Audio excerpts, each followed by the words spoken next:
विश्वं दर्पण दृश्यमान नगरी तुल्यं निरान्तर्गतं पश्यन्नात्मनि मायया बहिर्बोधभूतं यथा निद्रयः या साक्षात् कुरुते प्रबोधसमये स्वात्मानम् एवाद्वयं तस्मै श्रीगुरुमूर्तये नमः। इदं श्रीदक्षिणामूर्तये ॐ।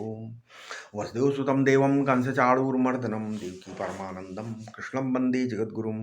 नारायणं नमस्कृत्यं नरं चैव नरोत्तमं देवीं सरस्वतीं व्यासं ततो जयमुदीरयेत्। ओम।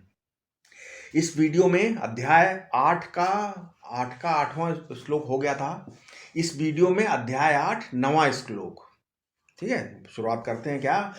कविम पुराणम अनुशासितारम अड़ोरणीयाम समम अनुस्मरेद सर्वस्य धातारम अचिंत्य रूपम आदित्य वर्णम तमसा परस्तात्।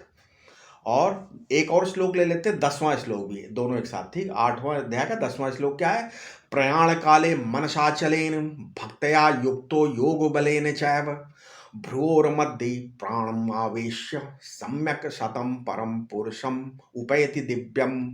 ठीक है, मतलब जो पुरुष प्राण प्रयाण के समय प्राण निकलते समय प्राणों को भली प्रकार से भूमध्य में स्थापित कर भक्ति पूर्वक और योग बल से एकाग्र मन से उस कवि मतलब सर्वज्ञ है ना, उस कवि मतलब सर्वज्ञ पुरातन सबके अनुशासक अणु से भी अणु सबको धारण करने वाले अचिंत रूप सूर्य के समान प्रकाश स्वरूप और अज्ञान अंधकार से अतीत परम पुरुष का निरंतर स्मरण करता है, वो दिव्य पुरुष की ही प्राप्ति कर लेता है।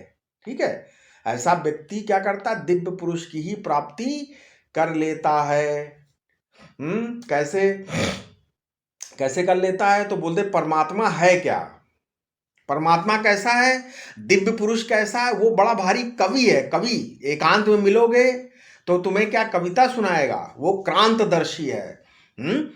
पुराणम कौन पसंद करेगा? पुराण नहीं नहीं, वो सबका जीवन दाता है, अनादि है, अनुशासिता है, बड़ा ऐश्वर्यशाली है, अणोरणीयान बहुत सूक्ष्म है और सबका धाता है। उसका रूप अचिंत है। बोले कि कहीं वेद विरुद्ध तो नहीं बोल रहे हो, है ना? तो बोले नहीं बाबा। बोले क्या? आदित्य वर्णम तमसा परस्तात्, वेद का मंत्र ही बोल रहे हैं ना। वेद में भी क्या लिखा? तमेव विदित्वा विदित्वाति मृत्युमेति नान्या पंथा विद्यते ऐना। इसमें आदित्य वर्णम तमसा परस्तात् है ना, जो तमसा परस्तात् है श्रुति है, श्रुति वर्ण ही है। वो सूर्य की तरह चमाचम चमकता है और अंधकार से परे है। मतलब प्रयाण काले मनसा चलेन भक्त्या युक्तो योग बलेन चैव। यानी अचल मन से भक्ति से युक्त होकर योग बल से अपने प्राणों को भवों के मध्य में ले जाओ और मृत्यु के समय उसका चिंतन करो कि तो क्या? तम परम पुरुषम उपैति दिव्यम, उस दिव्य पुरुष की उपलब्धि होगी। लिखा ना, दिव्यो अमूर्तः पुरुषः। आप जानते हैं ये उपनिषद में है ना, मंत्र है क्या? दिव्यो अमूर्तः पुरुषः। वो दिव्य पुरुष है, अमूर्त है, अक्षरात परतः परा है। वो अक्षर ब्रह्म से भी परे, अक्षरात परतः परा। कहते हैं कि ना वो परतः अक्षरात परा, मतलब प्रकृति से भी परे जो अक्षर है उससे भी वो परे है। तुम्हारे ब्रह्म से भी परे उन्होंने बताया है ना। लेकिन आगे जो बात कही हुई है वो देखो, अप्राणो आमन्ना शुभ्रा, यानी उसमें क्रिया शक्ति नहीं है। और शुभ्र माने माया शक्ति भी नहीं है, शुभ्र माने निर्माय। लेकिन ऐसा दिव्य पुरुष है जो प्रत्येक चैतन्याभेद हुए बिना निकलेगा कहां से? इसलिए अंत में वे कहां पहुंचते हैं? वे अंत में ब्रह्म ज्ञान तक ही पहुंच जाएंगे। ठीक है, कहां पहुंचोगे अंत में? हैं? अंत में ब्रह्म ज्ञान तक ही पहुंच जाओगे, ऐसा। ठीक है। अब क्या है? अब कवि सब ओर से देखने वाला होता है ना, प्राणी मात्र के हृदय में विराजमान होकर उसके शुभ अशुभ कर्मों को जानने वाला पुराण सबका अधिकारण वही है, अनुशासिता है, सबका अनुशासन करता है ना। अचिंत्य रूप माने निर्विशेष होने से सबका जिसके रूप में जिसका चिंतन नहीं हो सकता। ठीक है, इसलिए यानी क्योंकि चिंतन किसका होगा? भगवान अचिंत्य क्यों है? नहीं, लोग बोलते हैं तमसा परस्तात, मतलब भगवान अचिंत्य क्यों? क्योंकि चिंतन भाव या अभाव का हो सकता है ना, और वो इन भाव अभाव दोनों के आधार हैं, इसलिए अचिंत्य हैं, किंतु सगुण रूप में चिंत भी हैं, है ना। इसलिए गोस्वामी तुलसीदास जी क्या बोलते हैं? अगुण अनाम अलेख एक रस, राम सगुन भय भगत प्रेम बस। मतलब उस समय उस परम पुरुष का जो स्मरण करता है, वो अंत काल में योग बल से इंद्रियों को वश में करके, भवों के बीच में प्राणों को भले प्रकार स्थित करके निश्चल मन से ध्यान करता है, वह उसी को प्राप्त हो जाता है। इस प्रकार चिंतन वही कर सकता है, कौन? जिसने प्राण बुद्धि को अपने अधीन कर लिया, अदरवाइज आप नहीं कर सकते हो। तो भूमध्य में प्राण रोकने का क्या आशय है? ये एक्चुअली क्या है? ये एक चित्त को एकाग्र करने की एक प्रक्रिया है। प्राण से को रोक कर तो सभी बैठ सकते हैं, नहीं, परंतु यहाँ भक्ति समन्वित योग है का वर्णन है ना। दीर्घ काल से अभ्यास करने वाले का प्राण तो सिद्धासन लगाकर बैठने से ही सुषुम्ना में चला जाएगा, ठीक है। अगर आप सिद्धासन में बैठो और दीर्घकाल अभ्यास करो तो आपका जो प्राण है वो सुषुम्ना द्वार में चला जाता है। उसके पूर्व और पश्चिम दो मार्ग हैं। पश्चिम मार्ग वायु खुल जाने से तीव्र वैराग की जागृत होती है और फिर षटचक्र भेदन करके समाधि की प्राप्ति होती है, किंतु पूर्व मार्ग में जो वायु खुलने से वैराग्य ढीला पड़ जाता है। परमार्थ के तीन मार्ग हैं, योग, भक्ति और ज्ञान। अब किसी में ये तीनों मार्ग पाए जाते हैं, किन्हीं में दो, किन्हीं में एक ही मार्ग खुलता है, ठीक है। इसलिए उपयुक्त श्लोकों में भक्ति और योग दो मार्गों का वर्णन हुआ। अब आगे श्लोक में ज्ञान का वर्णन करते हैं। आगे श्लोक कौन सा है? 11वां श्लोक। क्या है? यद अक्षरम वेद विदो वदन्ति विशन्ति यद्दतयो वीतरागः यदच्छिन्तो ब्रह्मचर्यम चरन्ति तत्ते पदम संग्रहेण प्रवक्षये। यानी वेद को जानने वाले जितने अक्षर अविनाशी ब्रह्म कहते हैं, ठीक है, वीतरागी यति जिसमें अभेद मात्र से प्रवेश करते हैं और जिसकी प्राप्ति की इच्छा से ब्रह्मचर्य का आचरण करते हैं, उस पद का मैं तुमसे संक्षेप में वर्णन करूंगा। ऐसा बोला, संक्षेप में वर्णन करूंगा। ठीक है, क्या क्या वर्णन करूंगा? मतलब इसमें जैसे संग्रहेव ब्रवीम है ना, इसका मतलब ये उपनिषद का मंत्र है ना, है ये संग्रहेण ब्रवीम, ये अशुद्ध नहीं है। स्वामी अखंडन जी बोलता है ये अशुद्ध नहीं है ना। हमारे गुरुजी भी उनसे, हमारे गुरुजी ने स्वामी अखंडन जी से सुना तो वो बोलते हैं ये अशुद्ध नहीं है, संग्रहेण ब्रवीमी। ऋषि लोग दिन रात वेद पढ़ते रहते हैं, उनके मन में वेदों के प्रयोग का ऐसा अभ्यास बैठ गया था कि लौकिक व्याकरण का तिरस्कार करके भी क्या करते हैं, वे वैदिक व्याकरण के अनुसार ही बोलते थे। उसी का प्रभाव है कि हमारे सामने प्रवच्छय लिखा हुआ है ना होने पर भी हम ब्रवीमी बोल गए ना। ये उपनिषद का ही संस्कार, क्योंकि उपनिषद में ब्रवीमी है। तो यद अक्षरम वेद विदो वदंती, वेद वेदता महापुरुष उदात्त अनुदात्त स्वर से उच्चारण करके जिस अक्षर का वर्णन करते हैं, वे चाहे ब्रह्मचारी हों, गृहस्थ हों, वानप्रस्थ हों, तीनों अवस्थाओं में बोलते हैं। और विशंति यद्दतयो वीतरागः, देखो भाई वीतराग सन्यासी क्या है? तो वो वदंती नहीं रहता है ना, वदंती वो तो विशंति हो जाता है। दोनों का फर्क बिल्कुल साफ है। वेद वेदता लोग तो केवल वाणी से द्वारा अक्षर का वर्णन करते हैं, वो ऐसा है वो ऐसा है। पर वीतराग यदि नक्शे के मतलब नक्शा बताता है ना, मैप के आधार पर काम नहीं करता, वो तो क्या करता, बेरोक टोक घुस जाता है। ये सन्यासी का वर्णन है ना। आज अब गीता में कुछ लोग बोलते हैं सन्यासी का वर्णन नहीं है, हैं? अरे हमें तो लेकिन जो वैसे देखा है तो सबके लिए सन्यासी को भी सब जगह वही खुद दिखाई देता है। बल्कि अर्जुन गृहस्थ रहते हुए भी सन्यासी सरीखा बन जाए, ये भगवान के उपदेश का सार है। मतलब वहां न्यासो मूर्धिना है, मतलब न्यासो मूर्धनि संस्थिता है ना। मतलब यदि सन्यास सिर पर सवार ना होता तो बारंबार सा सन्यासी चा योगी है ना। फिर दूसरी आगे बोलते हैं गेया सा नित्य सन्यासी आदि क्यों बोलते हैं? विसंति यद यतयो वीतरागा। यति माने श्रवण मननादि से द्वारा प्रयत्नशील यति उसको बोलते हैं।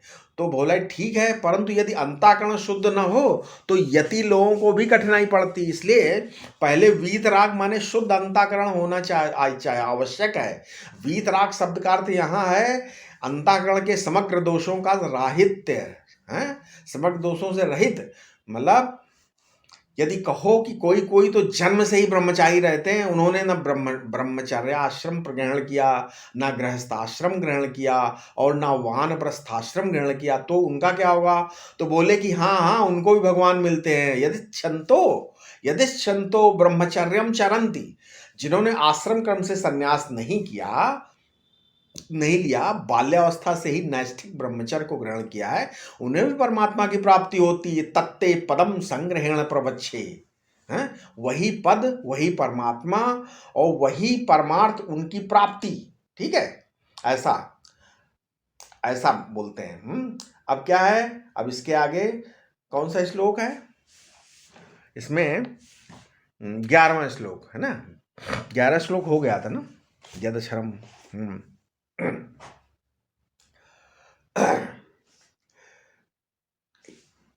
11वां श्लोक क्या है? यद अक्षरम वेद विदो वदन्ति विशन्ति यद्दतयो वीतरागः यद्चिन्तो ब्रह्मचर्यं चरन्ति तत्ते पदम संग्रहण प्रवच्छे। ये तो हो चुका था क्या? इस संक्षेप में वर्णन करूंगा। वीतरागा विशन्ति, अभी है 12-13 ले लेते हैं। ठीक है, कौन सा? अब लेते हैं 12 और 13 एक साथ ले लेते हैं दोनों। इसमें क्या है 12 और 13 में? क्या बोले कि सर्वद्वाराणि संयम्य मनोहृदि निरुध्य चा मूर्धन्याधायात्मनः प्राणम आस्थितो योग धारणम। 13वां श्लोक क्या है? ओमित्येकाक्षरम ब्रह्म व्याहारन माम अनुस्मरन यह प्रयाति त्यजन देहम सयाति परमाम गतिम।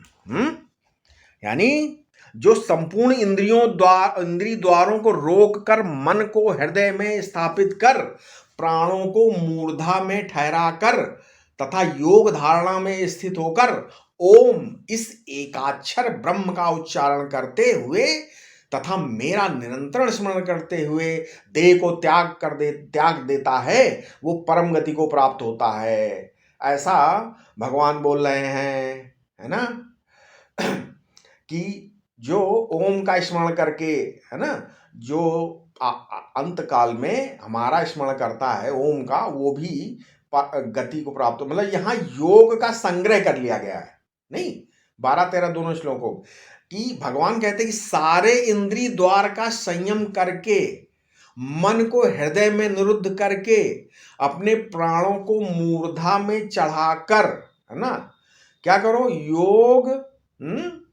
योग धारण की अवस्था करके जो एकाक्षर ब्रह्म में मतलब ओम उसका व्यावहारण करे और स्मरण करे परमात्मा का। मतलब ओम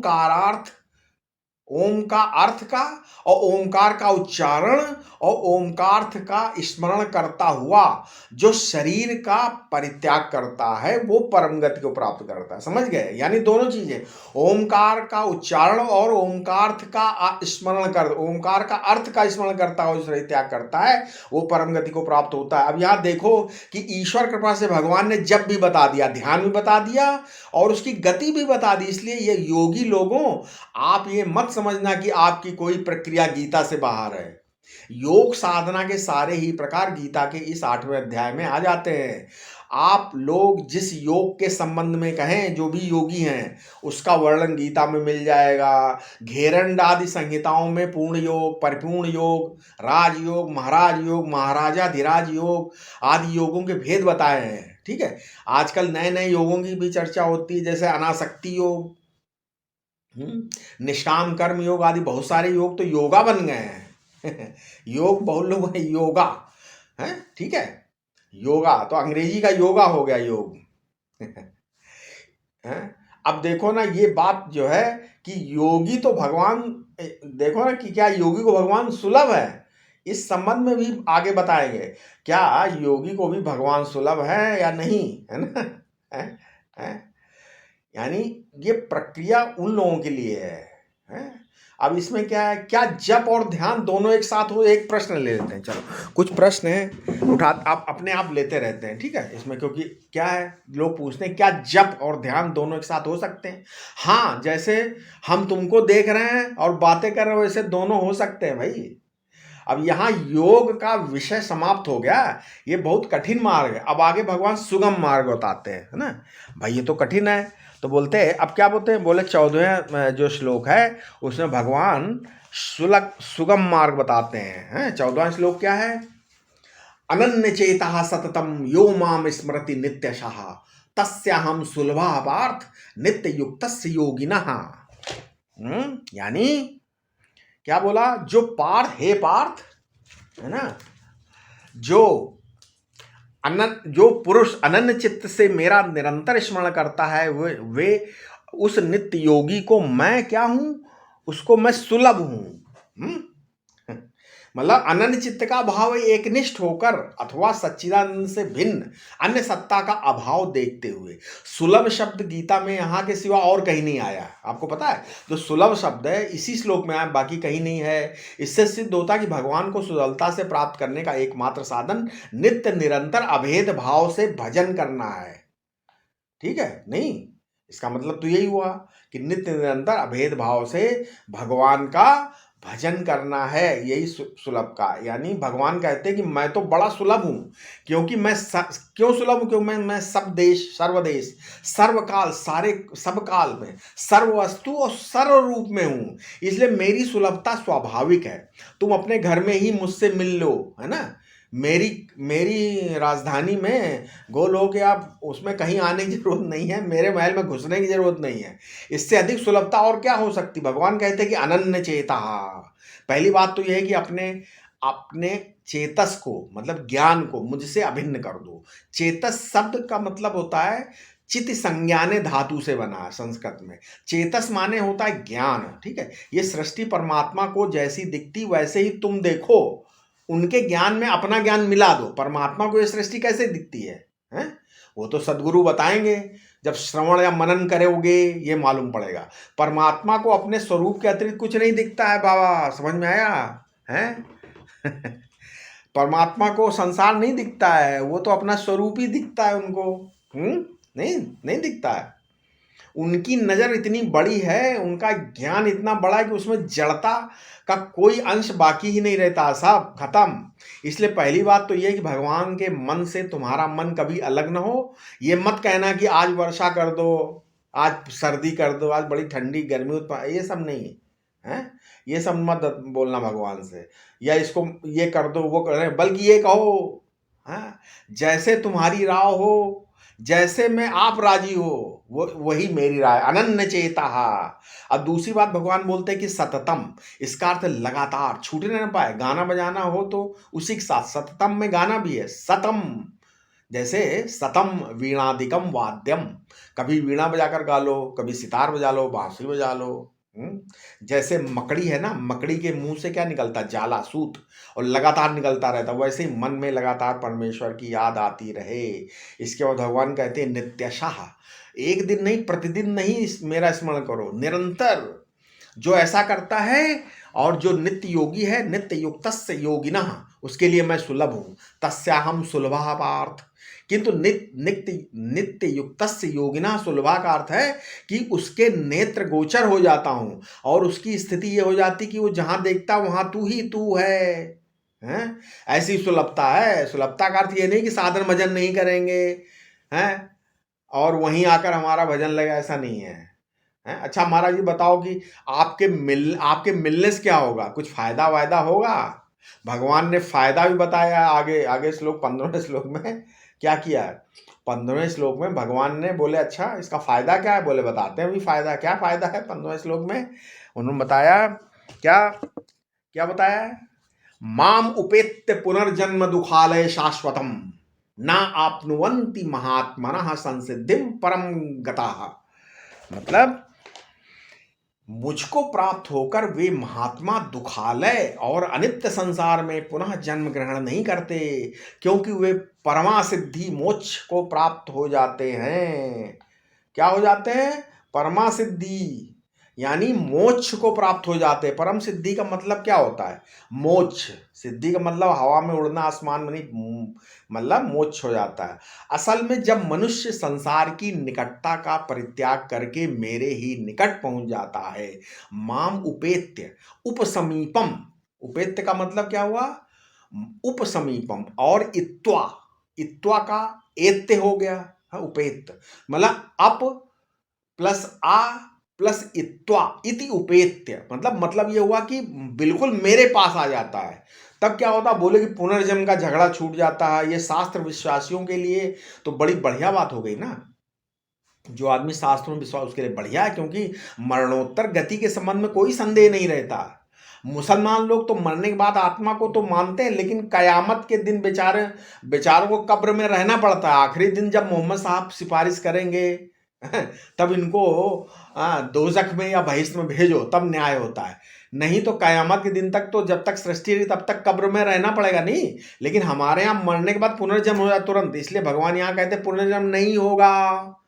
गारंटी ली। पुनर्जन्म क्या है? पुनर्जन्म क्या है? मन का भाव बदलना, मैं दुखी हूं। अब देखो, पुनर्जन्म का शाब्दिक अर्थ मत लो, उसका क्या मतलब है? मन का भाव बदलना, मैं दुखी हूं, मैं सुखी हूं, मैं पापी हूं, मैं पुण्यात्मा हूं, मैं नरक में हूं, मैं स्वर्ग में हूं। ये जो बार बार अहम से संचालित, ठीक है, जो अहम से संचालित मनोभाव है, उसमें परिवर्तन होना पुनर्जन्म है। असल में यही दुख का आलय है, घर है। आलय माने मकान, भवन, रहने की जगह। यही राष्ट्र प्रतिनिलय यही दुखालय है। बारंबार दुखी होना, बार बार सुखी होना, दिन में 15-20 वेशभूषा धारण कर पुनर्जन्म करना, ये अशाश्वतम माने हमेशा रहने वाला नहीं है। तो जो भगवान के पास जाता वो महात्मा हो जाता है। संसिद्धिम परमाम गतः। यहां भी संसिद्धि शब्द का अर्थ अंतःकरण की शुद्धि, अंतःकरण शुद्धि की पराकाष्ठा हो जाती है, और फिर वो अशाश्वतः दुखालय पुनर्जन्म को प्राप्त नहीं होता। नाप्नुवन्ति महात्मना संसिद्धि परमाम गतः। असल में ये पुनरावृत्ति ऐसे ही होती जैसे धोबी घाट पर कपड़ों को लेकर बार बार पटकता है, ऐसे ही बार बार स्थूल सूक्ष्म शरीर के अनुसार इस पत्थर पर कब तक पटकते जाते रहोगे? हैं? कब तक पटके जाते रहोगे भाई? है ना? यानी क्या है?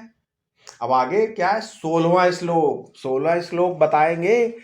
इसी का निवारण जो है आगे भगवान 16वें श्लोक में बताते हैं। क्या? आब्रह्म भुवनाल्लोकः पुनरावर्तिनो अर्जुन मामुपेत्य तु कौन्तेय पुनर्जन्म न विद्यते। यानी हे अर्जुन, ब्रह्मलोक पर्यंत सभी लोगों से पुनः लौटता पड़ता है, किंतु हे कौन्तेय, मुझे प्राप्त होकर पुनः पुनर्जन्म नहीं होता। मतलब मुझे प्राप्त करके फिर पुनः पुनर्जन्म नहीं होता।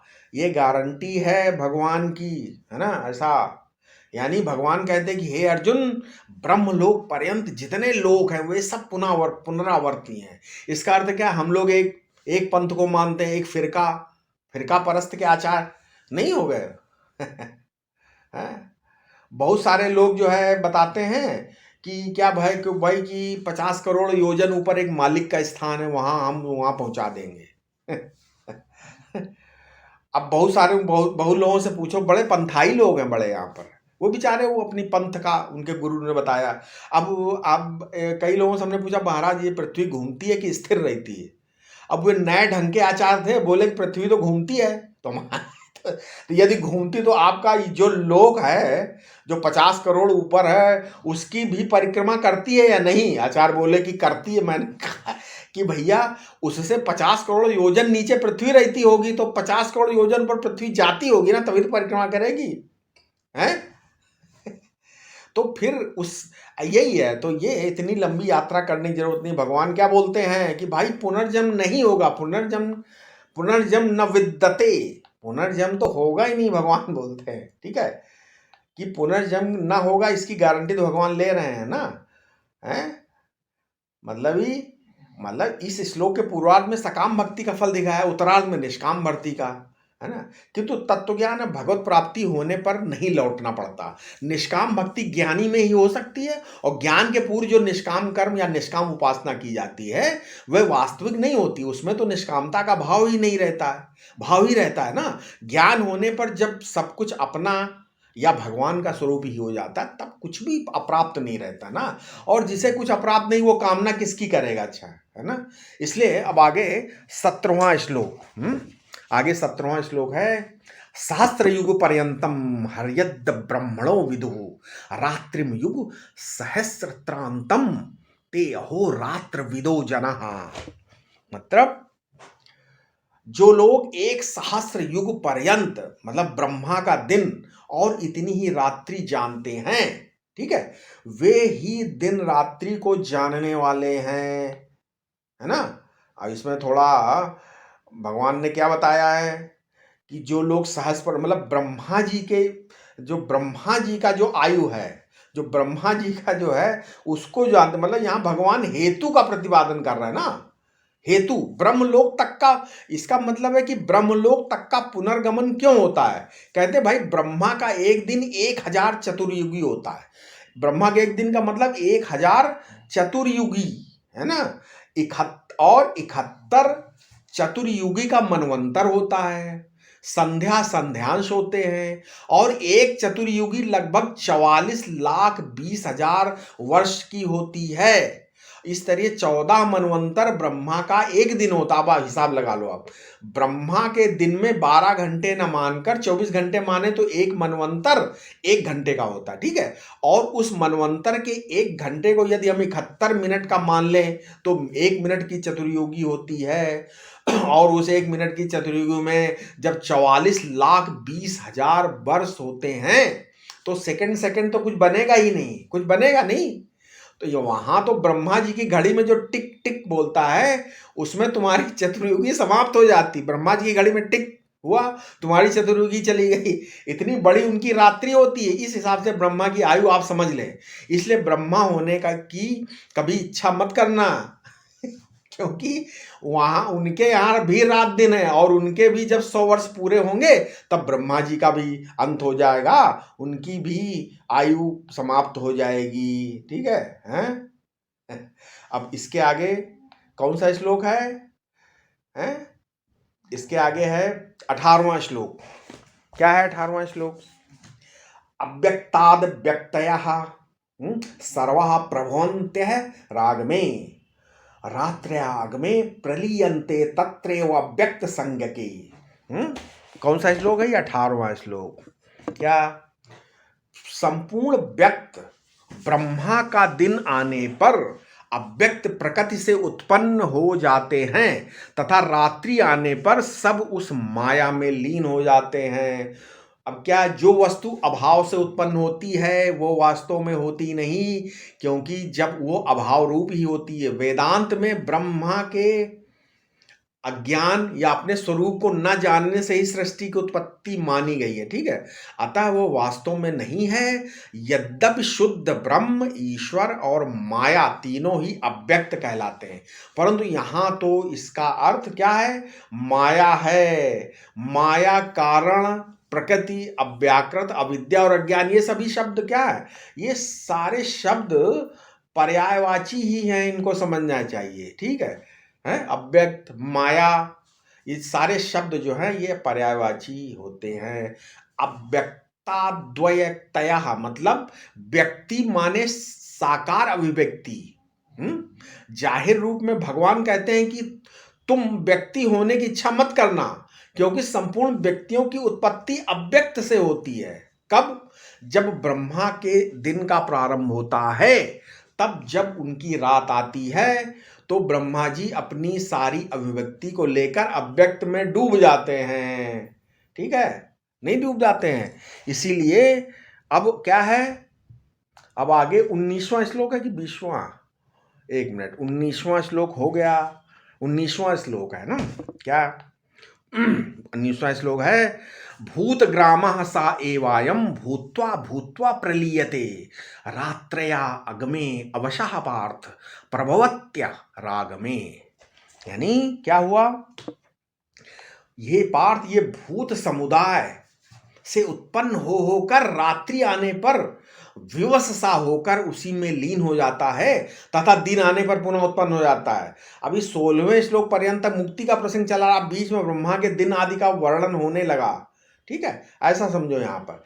अभी ये ब्रह्मा जी का दिन कितना है, मतलब ये बताने के लिए कि सब ये कहीं भी जाओगे, कहीं भी जो ये भूतग्रामा, भूतग्रामा माने ये जो भूतों का गांव है, ये जो महाशिव का शमशान है, वही वहां चेत रहा है। ठीक है, नहीं इसी में भूतों का, भूतों में ब्याह होता है, भूतों में भूतों के बेटे होते हैं, भूतों में भूतों के नगाड़े बज रहे हैं, भूतों में भूतों की सहना बजती है ना। ये महाशमशान है भैया, ये भूतग्राम। हाँ, इस भूतग्राम की विशेषता क्या है, ये कभी दिखता है कभी नहीं दिखता, कभी दिख जाता है, कभी के बड़ा भारी गांव है, कभी मालूम पड़ता है अरे कुछ नहीं है, यहाँ तो कोई बस्ती नहीं है, दिन आए तो प्रकट हो जाए, रात आए तो लुप्त हो जाए, इसी की स्थिति भूत्वा भूत्वा प्रलीयते। इसलिए भगवान कहते जिस परमात्मा का वर्णन करते वो भूतग्राम से बिल्कुल निराला होता है।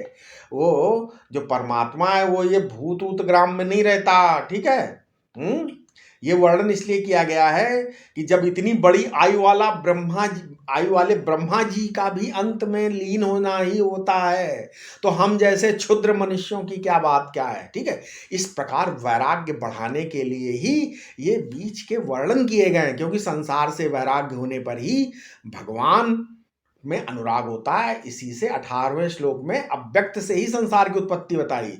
अव्यक्त का अर्थ ब्रह्मा भी हो सकता है, ब्रह्मा भी है, परंतु यहां तो माया समझना चाहिए। माया से उत्पन्न होना ही ऐसे है जैसे आकाश से बादलों का उत्पन्न होना था। यदि संसार अभाव रूपा माया से उत्पन्न हुआ तो अभाव रूप होने का कारण वास्तव में वो नहीं है। ठीक है?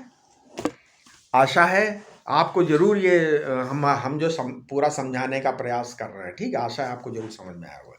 कृपया इस चैनल को सब्सक्राइब करें और लोगों तक पहुंचाएं। ठीक है, ओम शांति शांति शांति।